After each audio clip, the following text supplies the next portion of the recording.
హైదరాబాద్లో బీజేపీ విజయ సంకల్ప యాత్ర కొనసాగుతోంది. ఈ యాత్రలో కేంద్ర మంత్రి, తెలంగాణ బీజేపీ చీఫ్ కిషన్ రెడ్డితో పాటు మాజీ మేయర్ కార్తికారెడ్డి, మేకల సారంగపాణి పాల్గొన్నారు.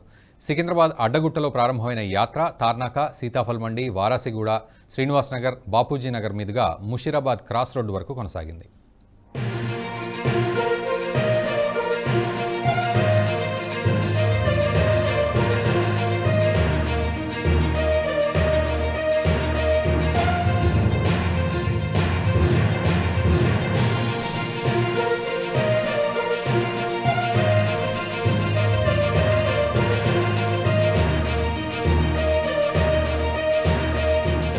ఈ వీడియో మీకు నచ్చినట్టయితే లైక్ చేయండి, 10 మందికి షేర్ చేయండి. అలాగే కామెంట్ల రూపంలో మీ అభిప్రాయాలను మాతో పంచుకోండి. Nationalist hub group of channels ను సబ్స్క్రైబ్ చేసుకుని తెలుగునాట జాతీయవాద జర్నలిజాన్ని ప్రోత్సహించండి. ఈ వీడియో కింద ఉన్న బెల్ ఐకాన్ పై క్లిక్ చేయడం మర్చిపోవద్దు.